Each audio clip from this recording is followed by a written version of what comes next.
বল মন বল কে সুখী বল, কতটা মেঘে কতটা জল, কতটা সুখে কতটা ফাগুন, কতটা দুঃখে কতটা গুণ। বল মন বল কে সুখী বল, কতটা মেঘে কতটা জল, কতটা সুখে কতটা ফাগুন, কতটা দুঃখে কতটা গুণ। বল মন বল।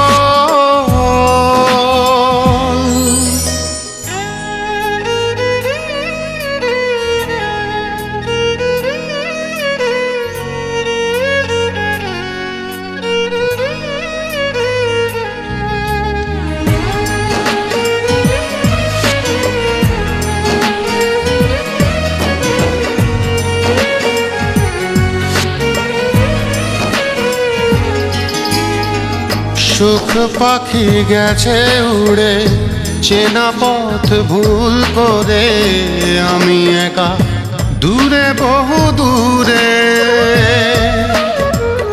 শ্রাবণ আকাশটা অভিমানী মনটা এক নদী হলো দু চোখে। কে যেন আমাকে একাকী রাখে। বল মন বল কে সুখী বল।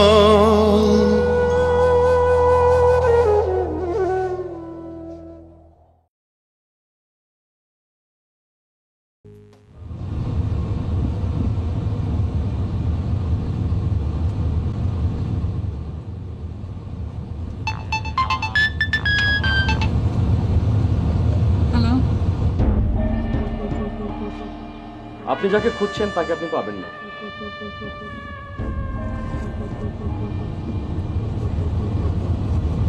কেন পাবো না কেন? কারণ সে আর এখন আগের জায়গায় নেই। তুমি ওকে সরিয়ে রেখেছো? হ্যাঁ হ্যাঁ, আমি ওকে সরিয়ে রেখেছি। মিসেস মোহনা, আপনাকে একটা কথা বলি, ঘোড়া ডিঙিয়ে ঘাস খাবার চেষ্টা করবেন না। শুনুন, যে কাজগুলো আমি আপনাকে দিয়েছি সে কাজগুলো আগে শেষ করবেন এবং আমার চাওয়াকে পূরণ করবেন। তারপর আমি আপনার চাওয়াগুলোকে পূরণ করব।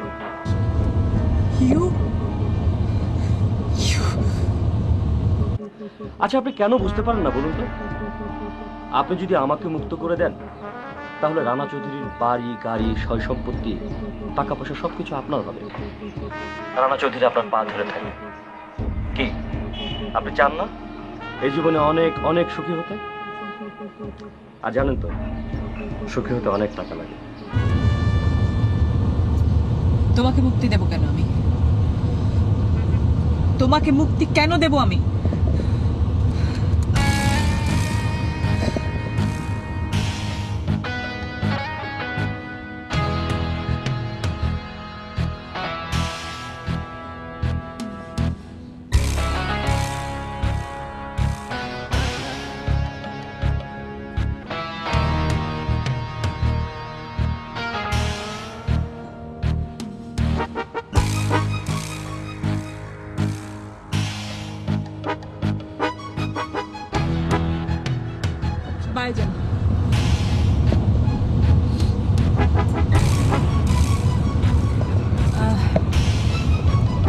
আপনি গুলশানে যাবেন, যেখান থেকে এসেছি সেখানে।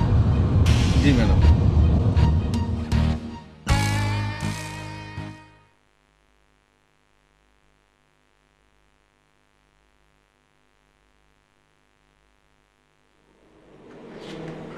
সজল, শম্পার বাবা মা এসেছে তোর সাথে দেখা করার জন্য। শম্পার বাবা মা হঠাৎ আমাদের বাড়িতে? হঠাৎ কি, শম্পার হারিয়ে যাওয়ার ঘটনাটা তুই আমার কাছে বললি না? শম্পাকে খুঁজে দেওয়ার দায়িত্ব তো তুই নিয়েছিস, হয়তো সেই বিষয়ে কথা বলতে এসছে। কিন্তু চাচার সাথে তো গতকালই ফোনে কথা বললাম। কি জানি। আচ্ছা ঠিক আছে, আমি কথা বলছি। হ্যাঁ তুই কথা বল, আমি চা নাস্তা নিয়ে আসি।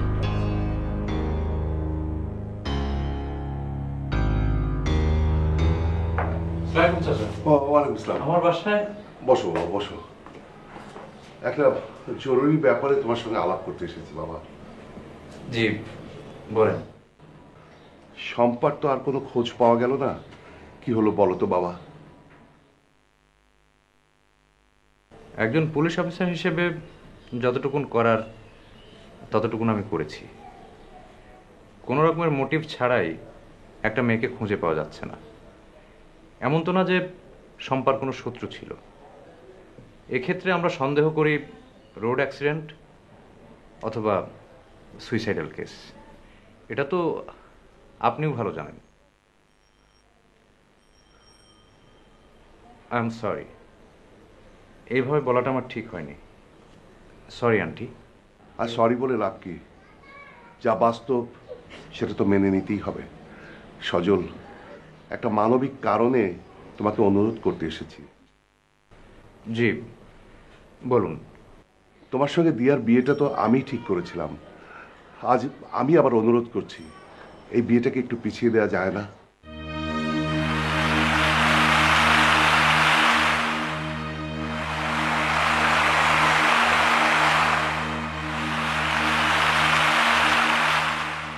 চাচা, 11th আওয়ারে বিয়ের আয়োজনটা বন্ধ করা কঠিন হয়ে পড়বে।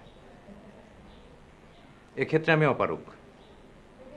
তাছাড়া দিয়ার আভাস দিতেন, তাতেও না হয় কাজ হতো, কিন্তু উনি তো বলেছেন বিয়ের কাজটা সেরে ফেলতে। এখানে আমাদের কোনো হাত নেই।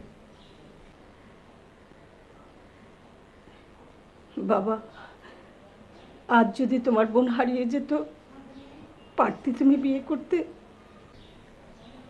আন্টি, আমি দুঃখের সাথে জানাচ্ছি, শম্পা হয়তো বা কোনো দুর্ঘটনাজনিত কারণ অথবা সুইসাইড। খবরদার, এমন কথা মুখে আনবে না। আমার সম্পর্ক কিছুই হয়নি। তোমরাই সম্পর্কে খুঁজে বের করতে পারছো না, সেটা তোমাদের দোষ। আন্টি, আপনি খুব বেশি ইমোশনাল হয়ে পড়ছেন। চলো নাস্তিন, এখানে বসে আর কোনো লাভ নেই। চাচা কি আমার উপর খুব রাগ করলেন? না না, রাগ করবো কেন? এটা আমাদের ভাগ্যের নির্মম পরিহাস, মেনে তো নিতেই হবে। চলো নাস্তিন।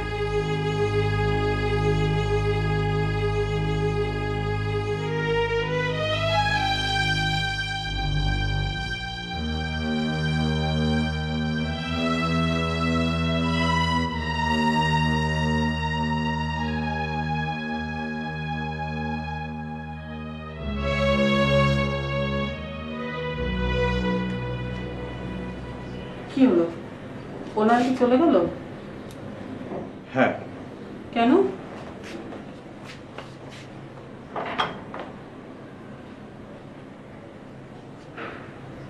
ওনারা চান এই মুহূর্তে যেন আমি বিয়েটা পিছিয়ে দিই। বিয়ে পিছিয়ে দিলেই কি ওনার মেয়েকে খুঁজে পাওয়া যাবে? এভাবে বলো না মা, যাদের কষ্ট শুধু তারাই বুঝতে পারেন। এটাই নিয়ম। যাদের কষ্ট তারা নিজেদের কষ্টকে বাড়িয়ে অন্যদেরকে যদি সেই একই কষ্টে ভোগায়, এটা তো ঠিক না। আর বিয়ের আয়োজন ভাঙাটা কি এতই সহজ?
এক্সকিউজ মি, কি আপনি এখানে কি চাই? আমি এখানে একজনকে খুঁজতে এসেছি। আপনি এখানে একজনকে খুঁজতে এসেছেন? এই বাড়িতে তো আমি থাকি, আমাকে আপনি খুঁজছেন, কিন্তু আমি তো আপনাকে চিনি না। আচ্ছা, আপনি কি নীলার বন্ধু? না, তাহলে? আমি মোহনাকে খুঁজতে এসেছি।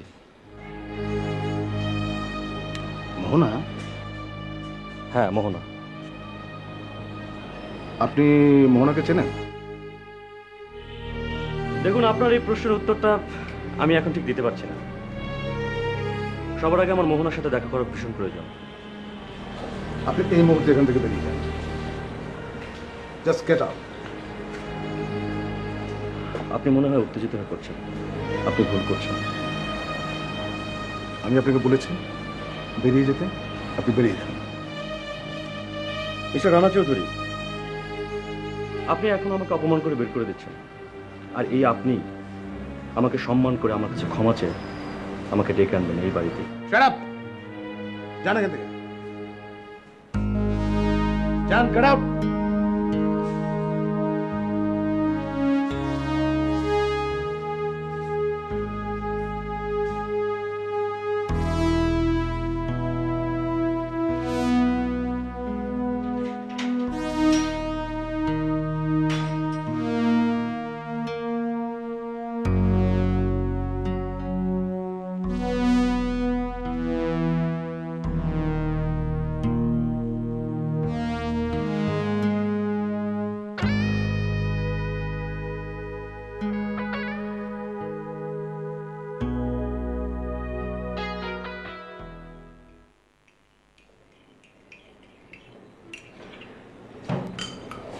হ্যালো।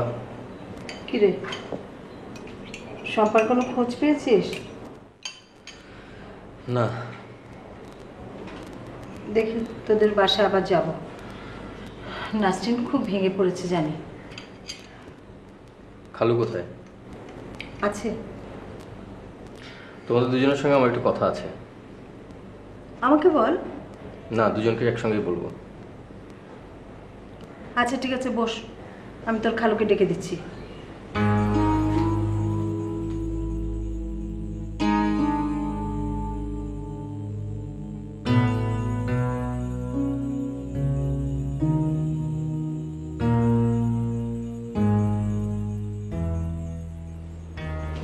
এই শুনছো? না, কাব্য এসেছে। তোমার আর আমার সাথে নাকি কথা আছে ওর। সম্পর্ক করে কোনো খোঁজ খবর আছে? না, সম্পর্ক কোনো খোঁজই পাওয়া যায়নি। ও, তাহলে কি কথা বলবে? জানি না, ওকে তো বসতে বললাম। আচ্ছা বসুন, চাটা খেয়ে নিই।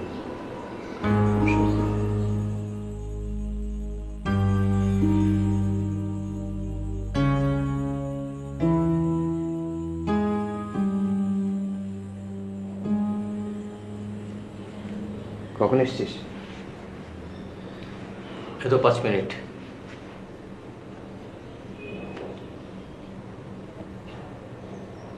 আসলে আমরা কখনো ভাবিনি যে শম্পা আপু এভাবে হারিয়ে যাবে। তুই এমনভাবে কথা বলছিস যেন মনে হচ্ছে সম্পাপনে ফিরে আসা নিয়ে তোরা আর কিছু ভাবছিস না। না মানে এতদিনেও যখন ফিরে আসেনি তো তো ফিরে আসেনি তো তো কি সম্পাপনি মরে গেছে? আর যদি তাই হয়ে থাকে তাতে তো মনে হচ্ছে তোরা খুব স্বাভাবিক। কাব্য, কাব্য তুই কিন্তু আমাকে ভুল বুঝছিস। আমি তোকে ভুল বুঝছি না।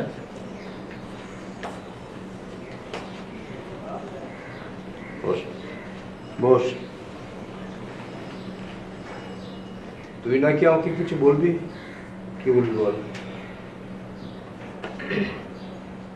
খালু, আমি শুধু আপনাদের দুজনের সঙ্গে কথা বলবো।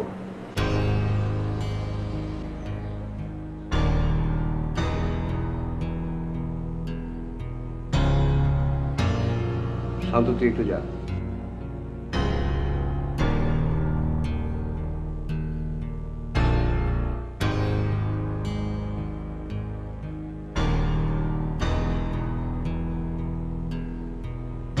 হ্যাঁ বল। খালু, আজ বেশ কিছুদিন হয়েছে সম্পাপনকে খুঁজে পাওয়া যাচ্ছে না, যার জন্য বাবা মাও খুব ভেঙে পড়েছে। সম্পাপনি তো আপনাদেরও মেয়ের মতো ছিল, কিন্তু এখনো তাকে খুঁজে পাওয়া যাচ্ছে না। আমাদের ধারণা সম্পাপনি কোনো একটা অ্যাক্সিডেন্টে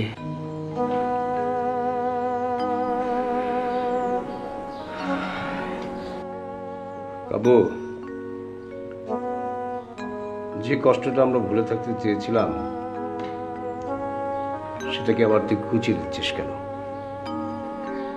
আমি ডিসাইডেড, আমি জানি হয়তো শম্পা কখনোই কোনোদিন ফিরে আসবে না, কিন্তু ওর জন্য একটা ভয়াবহ দুঃখ, কঠিন কষ্ট আমরা আমাদের মধ্যে লুকিয়ে রেখেছি। না না খালু, আপনারা কোনো দুঃখই লুকিয়ে রাখেননি। আপনারা এই সময়ে দিয়ার বিয়ের ব্যবস্থা করেছেন, এটা কি আপনারা ঠিক করছেন? আমার মার দিকে একবারও তাকালেন না। আমার মাকে এত কষ্ট দিয়ে আপনারা এখন দিয়ার বিয়ের ব্যবস্থা করেছেন।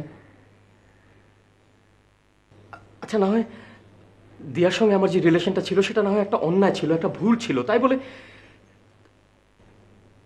আমার উপর রাগ করে আপনি এত বড় প্রতিশোধ নিতে পারেন না?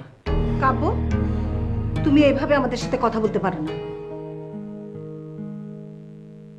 দিয়ার বিয়ের ব্যাপারটা নিয়ে আলতাব নাসরিনের সাথে আমরা বসতাম, তুই কি করে ধরে নিলি আমরা প্রতিশোধ নিচ্ছি? হ্যাঁ, প্রতিশোধ নিচ্ছ। কাব্য,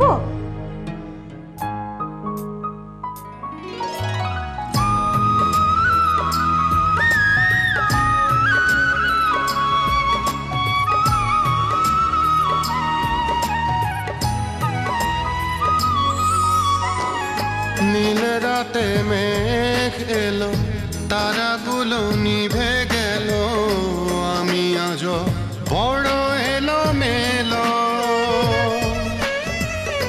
দক্ষিণ বাতাসটা কত চেনা মুখটা, ঝড় তোলে কেন এই বুকে, কে যেন আমাকে কাছে ডাকে। বল মন বল, কে সুখী বল, কতটা মেঘে কতটা জল, কতটা সুখে কতটা ফাগুন,